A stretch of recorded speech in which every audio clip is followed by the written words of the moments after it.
Satu,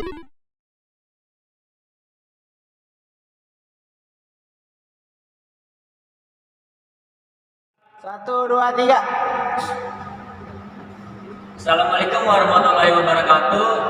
Kami dari kelompok manajemen risiko yang terdiri dari Fajar Budiantono, saya sendiri, Fikri Wahyudi, dan Ahmad Faisal. Next.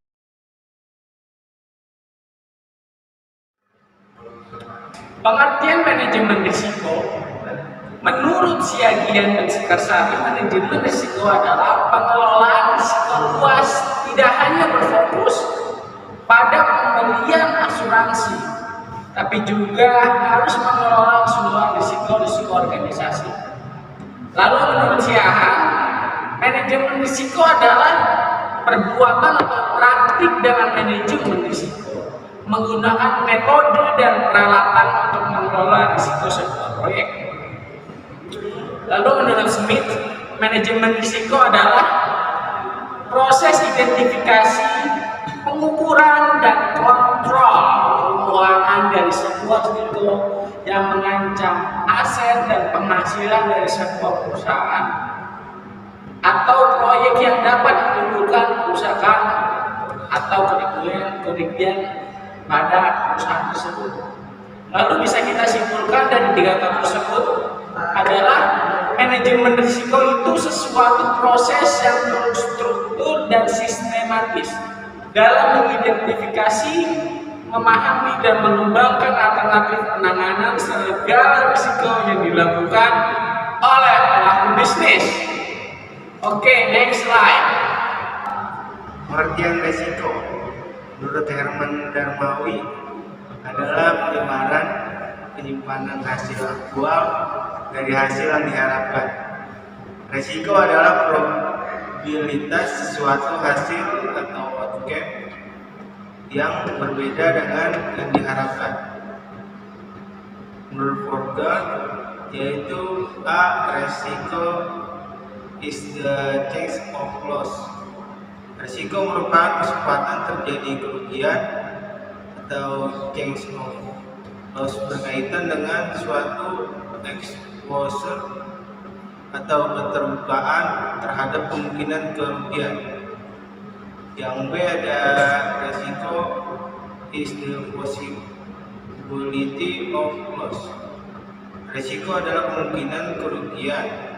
Istilah possibility artinya bahwa probabilitas suatu kejadian berada di antara 0 dan 1. Tapi pengertian ini kurang cocok digunakan dalam analisis secara kuantitatif. Yang ketiga ada resiko uncertainty. Risiko adalah ketidakpastian, bisa bersifat subjektif dan objektif. Subjektifnya adalah penilaian individu terhadap situasi risiko yang berdasarkan pada pengetahuan dan sikap individu yang bersangkutan. Next. Yang keempat ada risk in the inversion of actual from effects ratio. Risiko adalah penyebaran hasil aktual dari hasil yang diharapkan. Ahli statistik menemukan risiko sebagai derajat penyimpanan sesuatu nilai di sekitar suatu posisi sentral atau di sekitar titik rata-rata. Yang kelima ada risiko in probability of any outcome difference from the one expected. Risiko adalah probabilitas suatu outcome berbeda dengan outcome yang diharapkan. Menurut pengertian tersebut, risiko bukan probabilitas dari suatu kejadian tunggal, tapi probabilitas dari beberapa outcome yang berbeda dari yang diharapkan. Next. Selanjutnya akan dilanjutkan oleh Fikri. Jenis risiko itu pertama ada pure risk, artinya risiko umum ya itu ya. Murni. Risiko murni itu pure risk adalah risiko yang jika mengakibatkan kerugian, dan jika tidak terjadi maka tidak mengakibatkan keuntungan. Ada hal yang dapat dikeluarkan risiko ini, yaitu yang pertama, contohnya risiko murni itu kecelakaan lalu lintas, dua kebakaran, pencurian dan lain-lain. Dua spekulatif risk atau risiko spekulatif adalah risiko yang dapat menimbulkan kerugian juga keuntungan. Ada tiga hal yang dapat oleh risiko tersebut, yaitu seperti judi, bursa efek. Dan next, tiga risiko fundamental. Risiko fundamental adalah risiko yang bersumber dari alam atau lingkungan yang berdampak besar.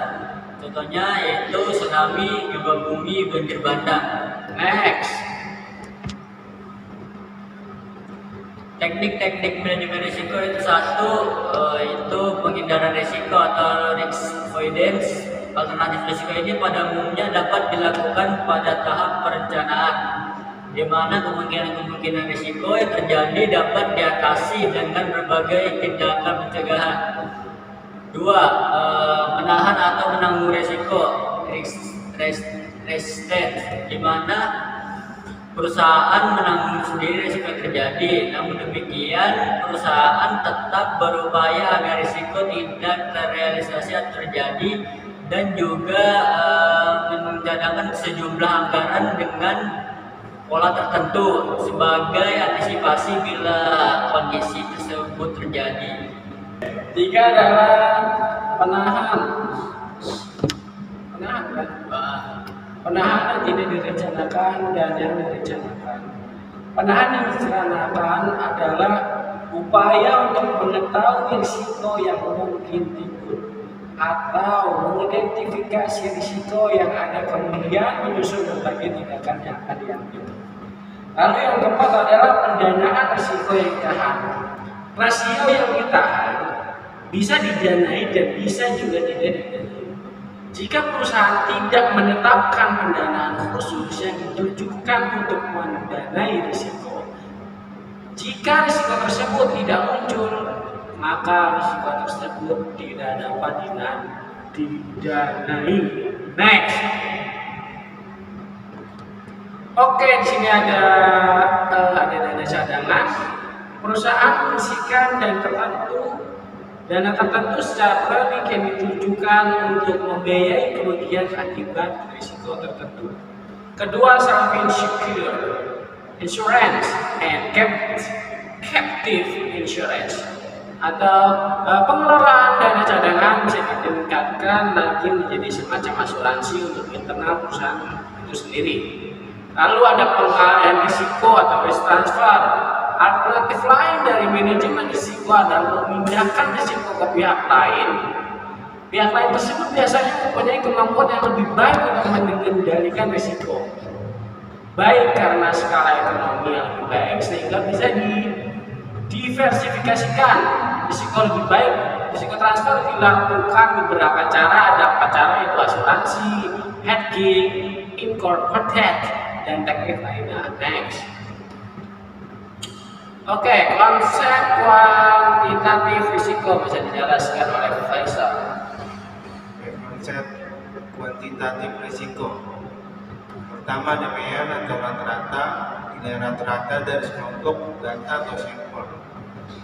Yang kedua, ada expected return, nilai atau hasil rata-rata yang dapat diberikan oleh sebuah variabel, misalnya investasi dan periode waktu tertentu. Yang ketiga, ada standar deviasi, ukuran penyebaran data terhadap mean atau rata-rata. Yang keempat, ada varian, nilai kuadrat dari standar deviasi itu menyatakan penyebaran data terhadap mean. Yang kelima, ada standar deviasi adalah statistik yang umum digunakan untuk menggambarkan risiko secara kuantitatif.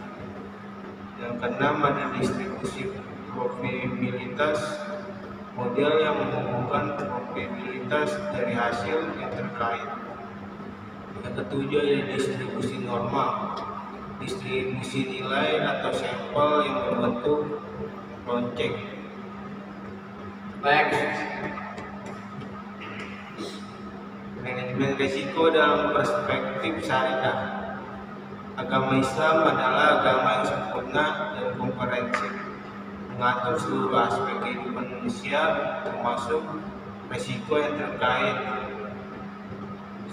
Surahnya ada surah Al-An'am ayat 38, artinya, dan tiadalah binatang-binatang yang ada di bumi dan burung-burung yang terbang dengan kedua sayapnya, melainkan umat juga sepertimu.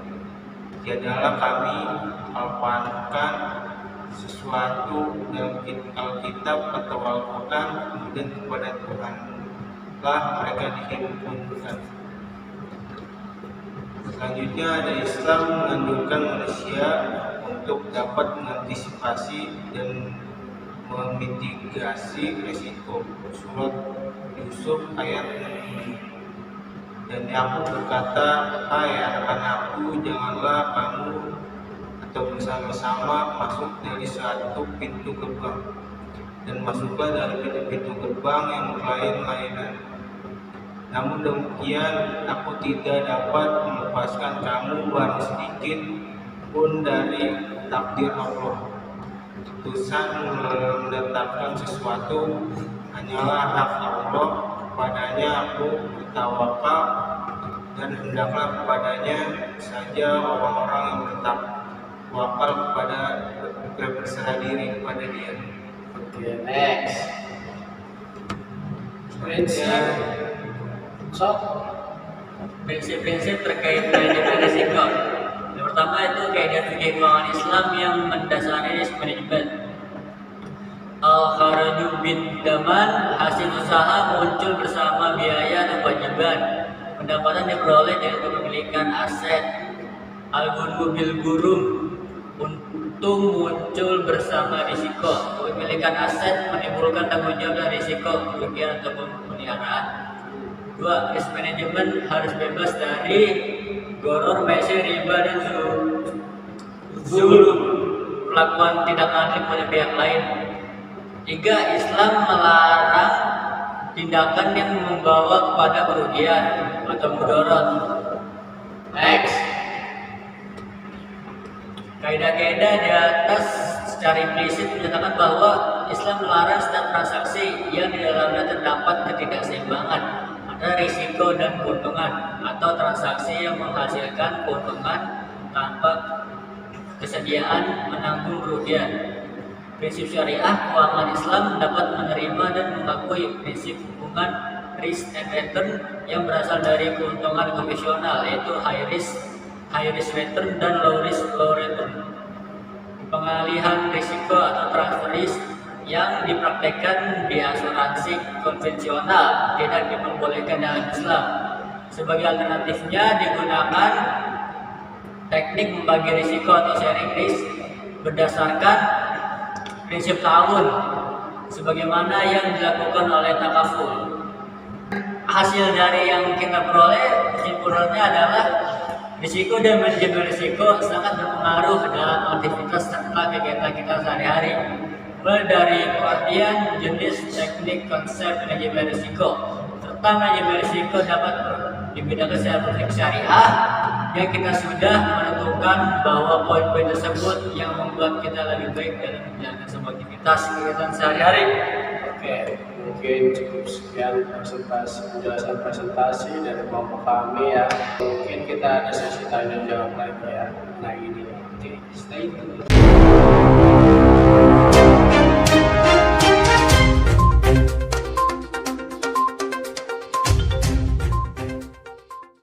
Oke, kita mulai sekarang mengenai review materi yang tadi. Di sini ada 3 pertanyaan. Saya sebagai penanya dan mereka berdua adalah sebagai penjawab. Ini gampang aja sih, simpel aja sebenarnya. Mengenai jenis-jenis risiko sih sebenarnya. Saya mau bertanya kepada Ahmad Faisal. Saya mau bertanya dari Ahmad Faisal, kira-kira bisa disebutkan nggak dan dijelaskan itu risiko fundamental itu seperti apa dan contohnya? Risiko fundamental itu risiko yang bersumber dari alam atau lingkungan dan berdampak besar terhadap manusia. Terus Contohnya risiko fundamental seperti kayak tsunami, gempa bumi, dan banjir bandang. pertanyaan selanjutnya. Nah, selanjutnya ini pertanyaan kedua nih mengenai jenis-jenis risiko saja. Ini sebenarnya preview aja. Ini untuk Fikri Wahyudi. Saya mau nanya mengenai, tolong jelaskan apa itu biorisk dan coba kasih contoh ke saya itu gimana? Bioris itu dari bahasa Inggris itu seperti murni ya. Kita bukan nama itu risiko murni. Jadi itu terjadi apabila kalau kerugian tetap mengakibatkan kerugian, tapi kalau keuntungan juga tidak akan untung-untung juga. Jadi rugi, untungnya. Gitu. Untung sih. Oke. Nah, tadi udah pertanyaan selanjutnya, jawaban sekarang pertanyaan selanjutnya itu saya mau nanya mengenai kan biorisk sudah, terus juga fundamental juga udah. Sekarang saya mau nanya ini cepet-cepetan ya angkat tangannya. Saya sih maunya Pak Isa yang jawab nih. Oke, saya mau nanya apa itu yang namanya spekulatif risk dan bisa kasih contoh. Coba satu jawab satu. Oke, risiko spekulatif itu risiko yang dapat menimbulkan kerugian dan juga keuntungan. Tiga hal nih Apa tuh? yang dapat diakibatkan. Contohnya seperti judi, bursa efek, dan membeli undian berhadiah. Kalau misalkan token, Masuk. kalau binomo kayak Bitcoin, Olimpik itu gimana? Itu termasuk apa spekulatif? Masuk. Oke. Cukup sekian. Pertanyaan dari ini. Kurang lebihnya mohon maaf apabila ada kata-kata atau gaya-gaya kita yang menyakiti hati penonton. Mohon maaf. Saya Fajar Priantono. Saya Fikri Wahyudi. Saya Ahmad Faisal. Undur diri. Assalamualaikum warahmatullahi wabarakatuh.